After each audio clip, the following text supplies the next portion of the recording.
السلام عليكم حبايبي، عاملين ايه؟ يا رب دايما تكونوا بخير وفي سعادة وراحة بال. يا رب يرزقكم راحة البال ويبارك لكم في صحتكم، في اولادكم، في بيوتكم، في رزقكم. يا رب يبارك لكم في كل حاجة تتمنوها. انا ريهام ودي قناتي. لو اول مرة تزوريني يا ريت تشتركي في القناة وتفعلي زر الجرس عشان يوصلك مني اي اشعار لاي فيديو انا بنزله، عشان نكون مع بعض احسن عيلة ونكبر مع بعض وتكونوا سبب في نجاحي. آم، يا ريت تسيبيلي كومنت ولايك جميل زي كده. النهارده فيديو جديد وروتين جديد، كله بركة وطاقة ونشاط. اللهم صل على النبي. نبدأ يومنا بالصلاة على أفضل خلق الله سيدنا محمد عليه أفضل الصلاة والسلام، ونشوف النهاردة هنعمل ايه في يومنا. النهاردة كان يوم تقيل بمعنى الكلمة. أنا حرفيا بقالي 3 أيام والله ما بنام. ليه بقى؟ لاني قلب الشقة من فوقها لتحتيها ولوحدي. والله يا جماعة لوحدي. فكيت الاساس بتاع البيت اللي هو اوضه النوم واوضه الاطفال والنيش، ونزلت الازاز ده كله. وكمان اتكسر مني حاجات والله وزعلانة عشانها. وما تكسرش حاجات كتير، بس الواحد بيزعل على اي حاجة بتتكسر عنده، بالذات لما بتكون حاجة يعني هو بيحبها. تمام كده. خير. كل حاجة بتحصل لنا خير.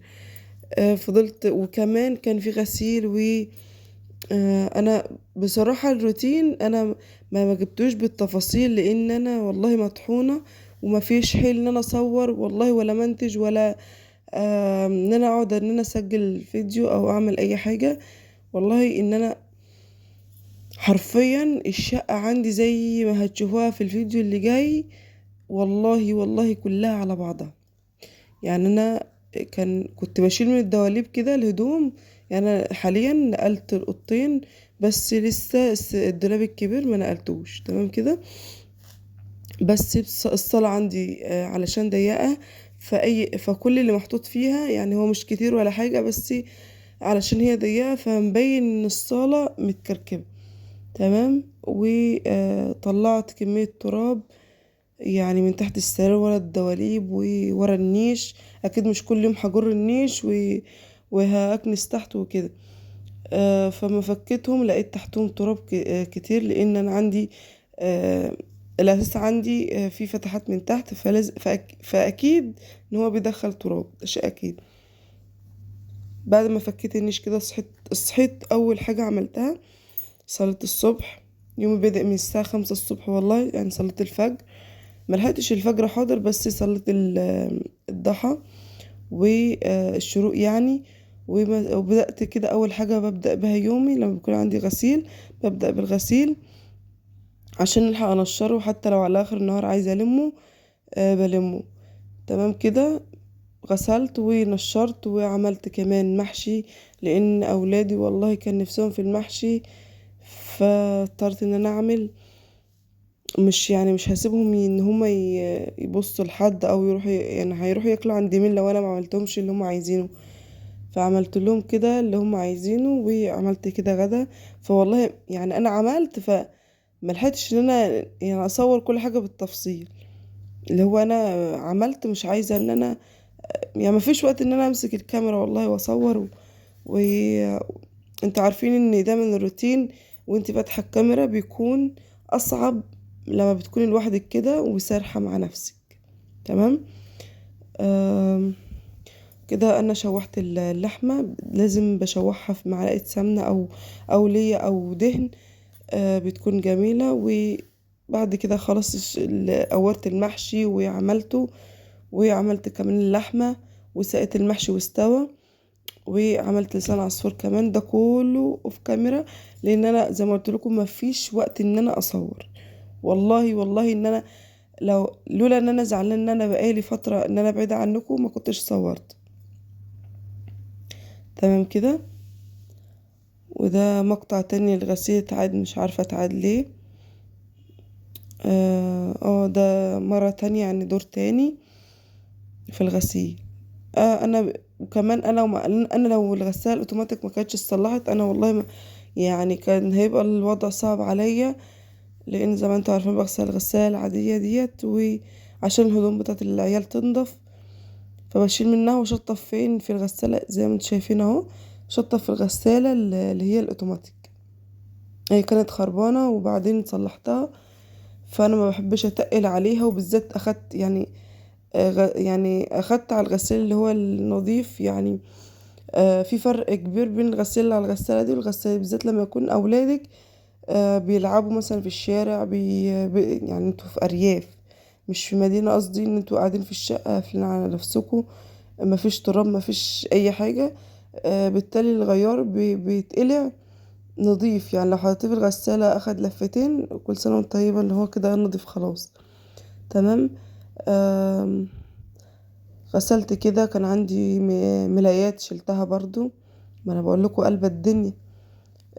وغسلت كده وخلصت من الغسيل والله وكمان الغسيل نشف وشيلته وطبقته، بس ده كله ما صورتوش لان انا الفترة دي مش عارفة ايه اللي بيحصل لي. بقوم من النوم اللي هو عندي صداع، انا بنام على الصداع واقوم على الصداع. آه، ما تقولوش بقى مجهود انت اللي عاملة في نفسك كده، لا، ده من قبل كمان المجهود اللي انا عملته دوت. وانا عارفة ان هو ما يصحش ان انا اشيل كل ده لوحدي، بالذات ان انا عندي ظهري تعبني برضو. ف والله انا بحب ان انا اعمل لوحدي، يعني بعمل على مزاجي، يعني بحط ده هنا واحط ده هنا واحط ده هنا. ما بحبش حد يتحكم فيا، اللي هو لا هنجيبه هنا، لا هنحط ده هنا، ونفضل بقى نتناقش يومين تلاتة وفي الاخر ما بنعملش حاجة. فبستريح وبعمل كل حاجة لوحدي. تمام كده. والغسيل شكله مطول معانا، وهتشوفوا الروتين اللي جاي. والله برضو انا مش مصورة بالتفصيل، بس هتشوفوا كمية التراب اللي طالعة من الشقة، يعني كمية تراب من مثلا من أوضة واحدة، يعني هتقولي انت بقالك 100 سنة ما نضفتيش. بس ده طبيعي ان ورا الدولاب ورا النيش ورا الحاجات اللي انت ما تحركهاش اكيد لازم يكون وراها بلاوي، وبالذات كمان لما يكون فيها فتحات من تحت فبتحوش معاك التراب، بتحوش اي كيس اي حاجة اي حاجة. يعني أنا لقيت اقلام والوان وكل حاجة، كل ما يخطر على بالك لقيته تحت النيش وتحت الدواليب. تمام كده. وكمان نشرت، انا بنشر تاني ليه برضو مش مشكلة يا حبايبي، الفيديو اتعاد تاني. بس والله انا ما لاقي حاجة انزلها، اللي هو مش لاقيه ان انا مش بعمل حاجة، لا، مش ليا طاقة ان انا اصور، ولا ليا طاقة ان انا افتح كاميرا واعمل روتين والكلام من ده. انا الطاقة اللي عندي ان انا عايزة انجز المهرجان اللي انا عملته. يعني انا هنا بصراحة في مولد وصاحبه غايب، انا مش عارفة الزيطة دي هتتلم امتى، مش عارفة والله. اللي هو انا بقوم الصبح كده يعني افضل شوية ابص للحاجة وابص لمنظر البيت واقعد شوية مش قادرة وبتاع، وبالذات احنا في مدارس. وبقوم الصبح بدري عشان امشي بنتي على المدرسة واعمل لها لانش بوكس والبسها واسرح لها وكلام من ده. وكمان بروح اجيب عيش من الطابونة، فالموضوع مرهق بالنسبة لي ان انا اعمل التغيير ده. لا ولسه كمان ان انا يعني بعد الفرش اللي هفرشه يعني فترة بسيطة، يعني اسبوع اسبوعين بالظبط، و او بالكتير قوي شهر، وهتلاقوني شايلة الفرش تاني علشان ادهن اجدد دهان الشقة عندي دهنها اللي هو قشر. كان عندي رسومات كده اللي هي بارزة، يعني مش بارزة، اللي هو زي طبعة كده بس هي بالجليتر، فقشرت لوحدها.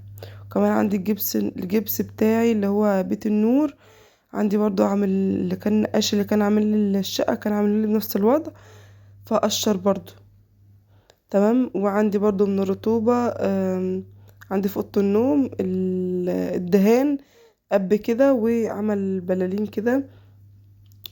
وزي ما انتم شايفين كده حبايبي اهو، شفتوا النيش.